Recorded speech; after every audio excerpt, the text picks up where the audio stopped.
الحمدللہ نحمدہ ونصلی علی رسولہ الکریم اما بعد فاعوذ باللہ من الشیطان الرجیم بسم اللہ الرحمن الرحیم لقد من اللہ علی المؤمنین اذ بعث فیہم رسولا من انفسہم یتلو علیہم آیاتہ ویزکیہم ویعلمہم الکتاب والحکمہ وإن كانوا من قبل لفی ضلال مبین رب اشرح لی صدری ویسر لی امری واحلل عقدۃ من لسانی یفقہوا قولی اللہم ارنا الحق حقا وارزقنا اتباعہ وارنا الباطل باطلا وارزقنا اجتنابہ آمین یا رب العالمین۔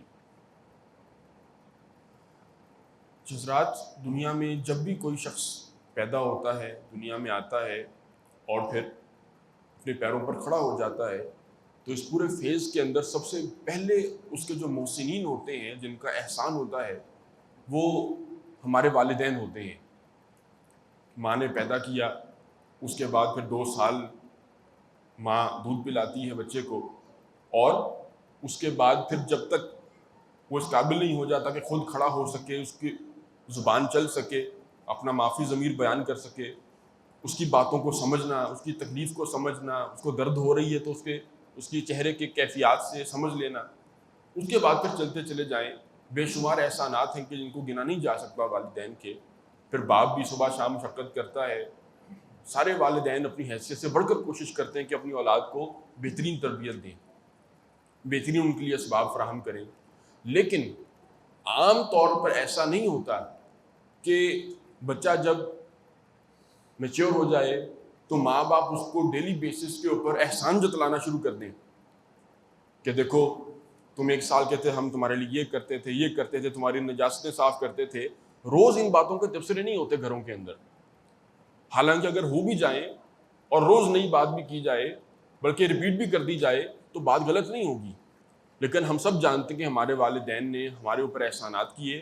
معاشرے میں ہم دیکھتے ہیں کہ بچوں پر ان کے والدین احسانات کرتے ہیں، لیکن وہ احسان جتلاتے نہیں ہیں۔ لیکن تھوڑی دیر کے لیے سوچئے گا، اگر کسی گھر میں آپ کو پتہ چلے کہ کسی بیٹے کو اس کی ماں نے کوئی احسان جتلایا ہے اس نوعیت کا کہ تمہارے یہ مسئلے تھے اور اس طرح سے جاگ جاگ کر تمہاری جو ہے وہ خدمت کی ہے، تو پہلا خیال میرے اور آپ کے ذہن میں کیا آئے گا کہ ایسی کیا ضرورت پڑی تھی ماں کو یا باپ کو کہ وہ اپنے اس بچے کو، جس کو بڑی محبت سے انہوں نے پالا بڑا کیا، وہ احسان جتلا رہے ہیں اس بچے کو۔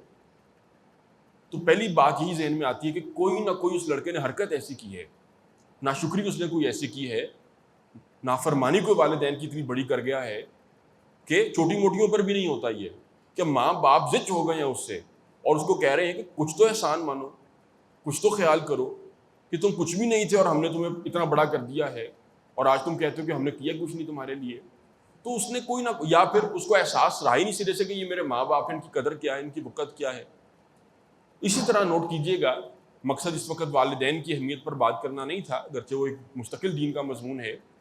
قرآن مجید میں ہم پڑھتے ہیں کہ اللہ تعالیٰ نے اپنے رسول سے بھی کلام کیا، اہل ایمان سے بھی کلام کیا، قیامت تک آنے والے انسانوں سے بھی کلام کیا، کسی بھی مذہب کے ہوں ان کو دعوت دی گئی۔ لیکن پورے قرآن مجید میں ہم سب جانتے ہیں اللہ تعالیٰ ہمارا مربی ہے، ہمارا رب ہے، ہمارا محسن ہے، لیکن اللہ تعالیٰ نے کہیں پر ہمیں قرآن میں ایسا نہیں ملتا کہ احسانات پر احسانات جتلائے ہوں۔ دیکھو تم پر یہ احسان کیا ہے، یہ احسان کیا، یہ احسان کیا۔ ہاں یہ ضرور اللہ تعالیٰ کہتے ہیں کہ دیکھو تمہارے لیے کائنات کو ہم نے مسخر کیا ہے، تمہارے لیے اسباب کو ہم نے فراہم کر دیا ہے، لیکن اپنی طرف نسبت کر کے کہ میں نے تم پر احسانات کیے، میں نے تم پر احسانات کیے، ایسا نہیں ملتا۔ لیکن ایک احسان اللہ تعالیٰ کے سارے احسانات میں سے ایسا ہے جو اللہ تعالیٰ نے نام لے کر گنوایا ہے کہ یہ احسان ہے میرا تمہارے اوپر، یہ احسان کیا ہے میں نے تمہارے اوپر، اور وہ احسان ہے کہ جس آیت کے اندر بیان کیا جا رہا ہے۔ فرمایا کہ لقد من اللہ علی المؤمنین، اللہ تعالیٰ نے احسان کیا ہے مسلمانوں کے اوپر، اللہ تعالیٰ کا بڑا احسان ہے مومنین پر۔ اذ بعث فیہم رسولا من انفسہم، اور وہ احسان کیا ہے؟ یہ جو اللہ نے رسول بھیجا ہے تمہارے اندر، جو تمہیں میں سے ہے، یتلو علیہم آیاتہ، وہ اللہ کی آیات پڑھ کر ان کو سناتا ہے، وہ یزکیہم، لوگوں کا تزکیہ کرتا ہے، اور وَيُعَلِّمُهُمُ الْكِتَابَ وَالْحِکْمَةَ، ان کو شریعت اور حکمت سکھاتا ہے۔ وَإِن كَانُوا مِن قَبْلُ لَفِي ضَلَالٍ مُبِينٍ، یقیناً اس سے پہلے تمام لوگ کھلی گمراہی کے اندر تھے، واضح گمراہی کے اندر تھے، کوئی زندگی کے اندر کوئی مقصد ان کا معین نہیں تھا۔ کوئی لائن آف ایکشن ان کی ڈیفائن نہیں تھی، اندھیروں میں زندگی گزار رہے تھے، حیوانات کی طرح زندگی گزار رہے تھے. وہ رسول نے آ کر ان کو بتایا ہے صلی اللہ علیہ وسلم کہ زندگی کا مقصد کیا ہے، کس طرح گزاری جاتی ہے اور کیسے گزاری جاتی ہے. اب یہاں پر تھوڑا سا رک جائیے گا. یہ کم از کم قرآن میں 3 جگہ پر یہ آیت آئی ہے. یہ سورہ آل عمران کی آیت تھی، اس سے پیچھے سورہ بقرہ میں بھی ہے، سورۃ الجمعہ میں بھی ہے. جو بات بیان کرنا مقصود ہے کہ قرآن مجید میں یہ ایک احسان ہے اللہ تعالیٰ جو جتلا رہے ہیں. تو کیوں؟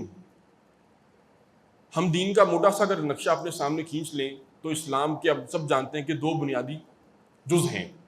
ایک یہ ہے کہ اللہ تعالیٰ کو اپنا رب ماننا، اور ہم کلمہ کے اندر یہی گواہیاں دیتے ہیں، اشہد ان لا الہ الا اللہ، اللہ کے سوا کوئی خدا نہیں ہے، کوئی معبود نہیں ہے، واشہد ان محمدا عبدہ ورسولہ، اور میں گواہی دیتا ہوں کہ محمد صلی اللہ علیہ وسلم اللہ کے بندے اور اللہ کے رسول ہیں. یہ گواہی صبح سے شام تک ہر مسلمان کئی دفعہ دہراتا ہے. یہ ہماری نمازوں میں دہرائی جاتی ہے. بلکہ آپ جانتے ہیں اور علم میں ہونا چاہیے کہ ہماری نماز کے اندر بہت ساری چیزیں ایسی ہیں جو واجب ہیں، بہت ساری ہیں جو سنت کے درجے میں ہیں. یہ جو ہم فاتحہ پڑھتے ہیں، قرآن کی تلاوت کرتے ہیں نمازوں کے اندر، یہ واجب ہے. اور دوسرا واجب نماز میں التحیات پڑھنا ہے، جس میں یہی ہم شہادتین دہراتے ہیں، ریپیٹ کرتے ہیں. باقی نفل چیزیں ہیں جو نماز کا حصہ ہیں بہت ساری، لیکن ان کے بغیر نماز نہیں ہوتی. بات کا مقصد ہے اذان کے اندر یہ کلمات دہرائے جاتے ہیں، اقامت کے اندر یہ کلمات دہرائے جاتے ہیں. ایک مسلمان دن میں اگر 5 ٹائم وضو کرتا ہے تو وضو کے بعد مسنون ہے انہی شہادتین کو ریپیٹ کرنا، یہ گواہی دینا، اشہد ان لا الہ الا اللہ واشہد ان محمدا عبدہ ورسولہ. کتنی دفعہ ہم اس کو ریپیٹ کرتے ہیں. تو یہ 2 ہمارے دین کے موٹے موٹے جز ہیں، اللہ تعالیٰ پر ایمان، رسول پر ایمان. لیکن محمد عربی صلی اللہ علیہ وسلم کے ساتھ پھر جو ہمارا ایمان ہے ان پر، اس کی پھر 2 حیثیتیں ہیں جو اللہ تعالیٰ نے منوائی ہیں. جن کو کوئی نہ مانے تو وہ مسلمان ہی نہیں ہے. 2 حیثیتیں ہیں محمد کی صلی اللہ علیہ وسلم. پہلی ہے محمد عربی کی حیثیت کہ وہ اللہ کے رسول ہیں. یہ پیوٹل حیثیت ہے، بنیادی حیثیت ہے. یتلو علیہم آیاتہ، رسول، پیغام رساں، پیغام بر، پیغام پہنچانے والا، میسنجر، میسج کنوے کرنے والا. وہ اللہ کی آیات پڑھ کر سناتے ہیں. یہ میسج کنوے کیا جا رہا ہے، اللہ کا پیغام ہے، جبریل نے کنوے کیا، رسول اللہ صلی اللہ علیہ وسلم کے قلب مبارک پر نازل فرمایا، اور حضور علیہ السلام انہوں نے آگے امت تک پہنچایا. یہ ہے وہ رول جو میسنجر کا رول ہے. اگر کوئی شخص اس کو نہیں مانتا تو ہم جانتے ہیں کہ وہ دار اسلام میں داخل ہی نہیں ہے. اسی طرح اتنی اہم ایک دوسری حیثیت ہے اللہ کے رسول کی جو آگے یہیں پر بیان کر دی گئی کہ وہ انسانیت کے اور اس سے آگے بڑھ کر خصوصاً مسلمانوں کے معلم کی حیثیت رکھتے ہیں، استاد کی حیثیت رکھتے ہیں، ایجوکیٹر کی حیثیت رکھتے ہیں، مربی کی حیثیت رکھتے ہیں. اور یہ لفظ قرآن مجید نے جہاں پر استعمال کیا بار بار، وہیں پر خود اللہ کے رسول صلی اللہ علیہ وسلم نے اپنے لیے استعمال کیا اور فرمایا کہ، بلکہ وہ پورا واقعہ اس طرح سے آتا ہے. ایک دفعہ اللہ کے رسول علیہ السلام مسجد میں تشریف لے کر آئے تو حضور نے دیکھا کہ صحابہ کے 2 گروہ بنے ہوئے ہیں، کچھ اس طرف بیٹھے ہیں، کچھ اس طرف بیٹھے ہیں. ایک طرف گروہ تھا صحابہ کا، وہ اللہ تعالیٰ کا ذکر کر رہے تھے، ذکر میں مصروف تھے، اور دوسری طرف رسول اللہ صلی اللہ علیہ وسلم نے کچھ صحابہ کو دیکھا اور وہ دین کی مضامین ڈسکس کر رہے تھے، کچھ مسائل ڈسکس کر رہے تھے. مسائل کا لفظ ہم بولتے ہیں نا، اردو والے مسئلے ذہن میں آ جاتے ہیں. دین کی آپ کہہ لیں تعلیمات کو ڈسکس کر رہے تھے. شرعاً اس کو مسائل، فقہ میں اس کو مسائل کہا جاتا ہے جو دین کی تعلیمات ہیں. دین کی تعلیمات کا وہ مذاکرہ چل رہا ہے، ڈسکشن چل رہی ہے، گروپ اسٹڈی جس کو ہم اپنی زبان میں کہتے ہیں. تو اللہ کے نبی نے جب یہ منظر دیکھا تو چہرے کے اوپر بڑی مسکراہٹ آئی، جیسے انسان کو ایک اطمینان اور خوشی ہوتی ہے کہ میں جس کام کے لیے آیا ہوں، جس مقصد کے لیے آیا ہوں، الحمدللہ پورا ہو رہا ہے، لوگ اس کا اثر قبول کر رہے ہیں. اس موقع پر اللہ کے نبی صلی اللہ علیہ وسلم نے یہ الفاظ ارشاد فرمائے کہ انما انا بعثت معلما، کہ اللہ تعالیٰ نے یقیناً مجھے ایک معلم بنا کر بھیجا ہے، استاد بنا کر بھیجا ہے، ایک ایجوکیٹر بنا کر بھیجا ہے، تعلیم دینے والا بنا کر بھیجا ہے. ابھی 2 حیثیتیں ہو گئیں. محمد رسول اللہ اللہ کے رسول ہیں کہ وہ اللہ کا پیغام ہم تک پہنچاتے ہیں، لیکن کیا صرف پیغام پہنچا کر ان کی ذمہ داری ختم ہو گئی؟ نہیں. قرآن مجید بار بار واضح کرتا ہے یزکیہم، پھر لوگوں کو ٹرین کرنا بھی رسول کی ذمہ داری ہوتی ہے. صرف پیغام دے کر چلے جانا نہیں ذمہ داری میں شامل، بلکہ ان کا تزکیہ کرنا، ان کی لائف کو ڈسپلن کرنا، ان کو صحیح غلط کی تمیز سمجھانا، سکھانا. صرف کتابی باتیں پڑھانا ایک چیز ہوتا ہے، لیکن پھر پریکٹیکلی ڈیمونسٹریٹ کر کے دکھانا. میں آپ کو ایک موٹی سی مثال دیتا ہوں کہ رسول اللہ صلی اللہ علیہ وسلم نے بہت ساری باتیں ایسی ہیں کہ جو کبھی لکھوائی نہیں صحابہ کو، قرآن مجید میں بھی ان کو لکھ کر نہیں، یعنی کہ بیان نہیں کیا گیا. موٹی سی مثال اسی کی لے لیں، آپ نماز کی لے لیں. ہمارے دین کا کتنی بنیادی عبادت ہے، کتنی بنیادی عبادت ہے. کوئی شخص مسلمان ہوتا ہے سب سے پہلے اس کو وضو اور نماز سکھائی جائے گی، لیکن اتنی بڑے ذخیرہ یا حدیث کے اندر آپ کو ایک بھی حدیث نہیں ملتی، ایک بھی حدیث نہیں ملتی کہ جس میں مکمل تکبیر کہنے سے لے کر سلام پھیرنے تک نماز کا طریقہ بیان کیا گیا ہو. کیوں؟ ہاں یہ ملتا ہے صلو کما رأیتمونی اصلی، مجھے دیکھو جیسے میں نماز پڑھتا ہوں آپ بھی ویسے نماز پڑھو. تو پریکٹیکلی ہر چیز کو کر کے دکھایا ہے اللہ کے نبی علیہ السلام نے، تزکیہ کیا صحابہ کا، ان کی تربیت کی ہے. اور اس کے بعد اور تربیت بھی یاد رکھیے کہ زندگی میں کوئی گوشہ ایسا نہیں ہمیں ملتا کہ جس کے اندر ہمیں محسوس ہو کہ یہاں پر کوئی تعلیمات نہیں نظر آتی صحابہ کو اللہ کے رسول کی ملی ہوں. آنکھ کھلنے سے لے کر ہاتھ کیسے استعمال کرنے ہیں، طہارت کے کیا طریقے ہیں، اور زندگی آپ نے چلنا کیسے ہے، آپ نے اٹھنا کیسے ہے، آپ نے بیٹھنا کیسے ہے، آپ نے نظروں کا استعمال کیسے کرنا ہے، بات کیسے کرنی ہے، بڑوں سے کیسے کرنی ہے، چھوٹوں سے کیسے کرنی ہے. آپ نے دین سیکھنا ہے تو کیسے سیکھنا ہے، دین کے کیا آداب ہیں. آپ نے نان مسلمس کے ساتھ اگر کمیونیکیٹ کرنا ہے، ان کے ساتھ معاملات کرنے اس کے کیا آداب ہیں. یہ سارا کچھ اللہ کے نبی علیہ السلام نے ہمیں سکھایا ہے، اور صرف سکھایا زبان سے کہہ کر نہیں، عملاً کر کے دکھایا ہے. اس کے بعد تزکیے کے بعد دو چیزیں اور ہیں، وَيُعَلِّمُهُمُ الْكِتَابَ وَالْحِکْمَةَ، شریعت سکھائی پھر حلال کیا ہے حرام کیا ہے. یہ ترتیب بڑی دلچسپ ہے اور بڑی اہم ہے. پہلے تربیت کی ہے، پہلے تمیز سکھائی ہے، پھر حلال اور حرام کی تمیز بتائی ہے. اور آپ اور میں جانتے ہیں، ہم سبھی جانتے ہیں کہ قرآن مجید میں بہت سارے احکامات ایسے ہیں حرمت کے، جس میں سود کا حکم شامل ہے، حرام ہے، شراب کی حرمت کا حکم داخل ہے اس کے اندر، بعض پینل لاز ہیں، چوری وغیرہ کے احکامات. یہ بہت آخری دور میں مدنی صورتوں میں ہیں اور بہت آخری دور کے اندر نازل ہوئے ہیں. اس سے پہلے تک کیا تھا؟ تربیت چل رہی ہے، تزکیہ چل رہا ہے. میں مثال دیا کرتا ہوں کہ اگر کسی شخص کو تمیز نہیں سکھائی، دین سکھا دیا. مثال کے طور پر ایک شخص ہے بدتمیز ہے، اس کو کبھی بتایا نہیں گیا بیچارے کو کہ گفتگو کے آداب کیا ہیں، آواز دھیمی رکھتے ہیں، سیکھنے کی ضرورت نہیں ہوتی ہے، اگلے کی بات سنتے ہیں، سمجھنے کی کوشش کرتے ہیں، اس کا نیریٹو بھی پورا لیتے ہیں، جذباتی نہیں ہو جاتے باتیں کرتے کرتے. اس کو تمیز نہیں سکھائی گئی. مثلاً آپ نے اس کو عربی سکھا دی، آپ نے اس کو ترجمہ پڑھا دیا، تو میں کہتا ہوں کہ وہ پہلے اردو جاننے والا شخص تھا جو بدتمیز تھا، اب وہ اردو اور عربی جاننے والا شخص ہے جو بدتمیز ہے. اس کی بدتمیزی کو کوئی فرق نہیں پڑا. محض علم اور انفارمیشن انسان کو انسان نہیں بناتی، انسان کو تربیت انسان بناتی ہے. یہ تربیت ہے جو اللہ کے رسول نے کی. اس کے بعد پھر یہ شریعت کے احکامات سکھائے. اگر تربیت نہ ہو، قرآن میں ہمیشہ پہلے تربیت کا ذکر آئے گا، بعد میں دین سیکھنے کا ذکر آئے گا. اگر تربیت نہ ہو تو کہ کون سا مسلمان ہے دنیا میں، بلکہ میں جملہ چلے پورا کرتا ہوں، اگر تربیت نہ ہو اور دین کے احکامات سکھا دیے جائیں تو اس کا کوئی اثر نہیں ہوتا، آپ اس پر عمل ہی نہیں کریں گے. اس کی موٹی سی مثال یہی ہے کہ شاید ہی کی دنیا میں مسلمان ہو کہ جس کو یہی نہ پتا ہو بالغ ہونے کے بعد کہ نماز فرض ہے. شاید، میرا نہیں خیال کہ کوئی مسلمان ہو سکتا ہے مسلم کمیونٹی میں بھی رہنے والا ہو جس کو یہ نہ پتا ہو کہ نماز فرض ہے.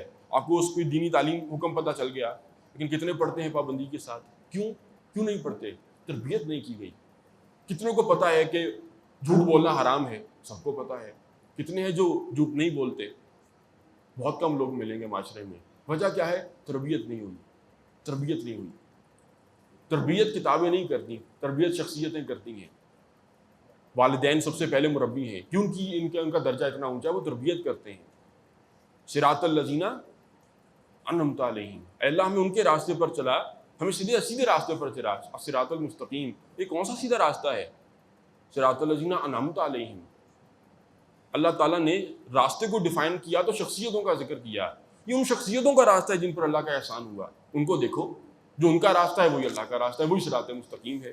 تو یہ اللہ کے رسول کی دوسری اور بڑی اہم حیثیت ہے کہ انہوں نے تربیت کی. وہ مربی تھے، معلم تھے، ایجوکیٹر تھے، اور صرف تربیت ہی نہیں کی بلکہ شریعت کے احکامات سکھائے. اور صرف سکھائے نہیں، ان کو گہرائی میں اتار کر دلوں کے اندر پہنچایا. اس کے اندر حکمت کے پہلو بھی بیان کیے.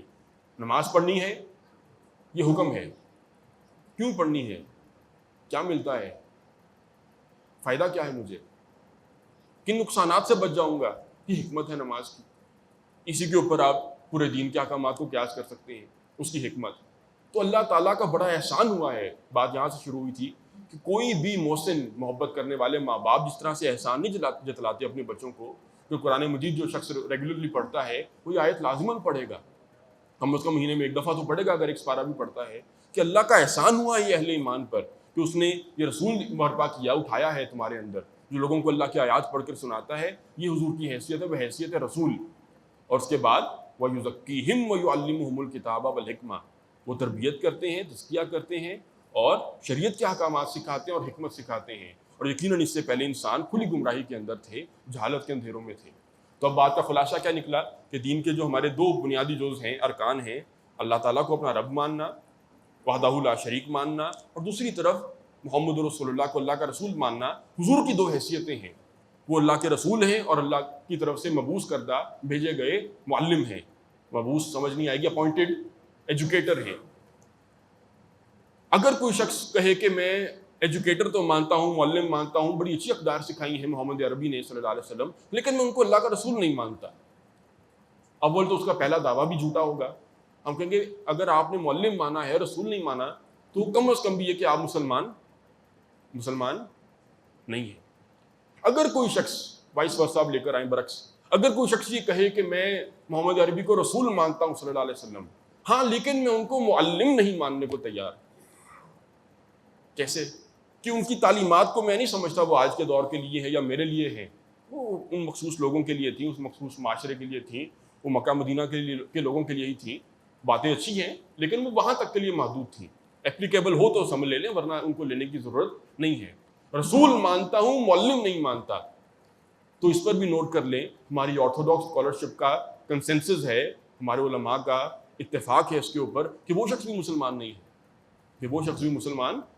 نہیں ہے، کیونکہ قرآن مجید بھی یہی بتا رہا ہے کہ وہ رسول ہیں اور پھر مربی اور معلم بھی ہیں. آپ نے قرآن کا بھی پھر انکار کیا، اور اللہ کے رسول خود بھی بتا رہے ہیں کہ میں رسول ہوں، میں معلم بھی ہوں.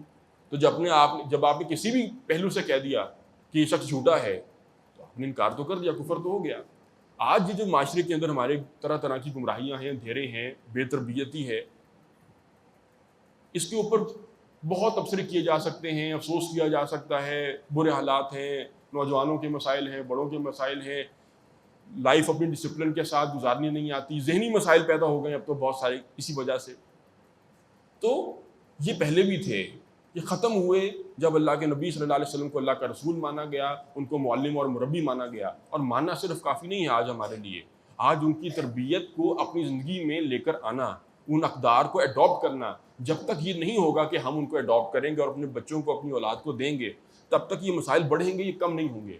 یہ بہت آسان ہے جی، کہ بعد میں ختم کرتا ہوں اپنی، کہ یہ بڑا آسان ہے کہ جو چیزیں میرے اختیار میں نہیں ہیں ان پر میں چھوڑ ڈالتا رہوں. ہم شارٹ کٹس کے عادی ہو گئے ہیں، ریلز دیکھنے کے عادی جس طرح ہو گئے ہیں.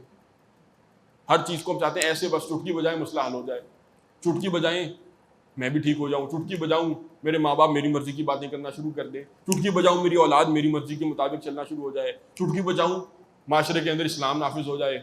ہر چیز ہم چاہتے ہیں ایسے ہو جائے، محنت نہیں ہم کرنا چاہتے.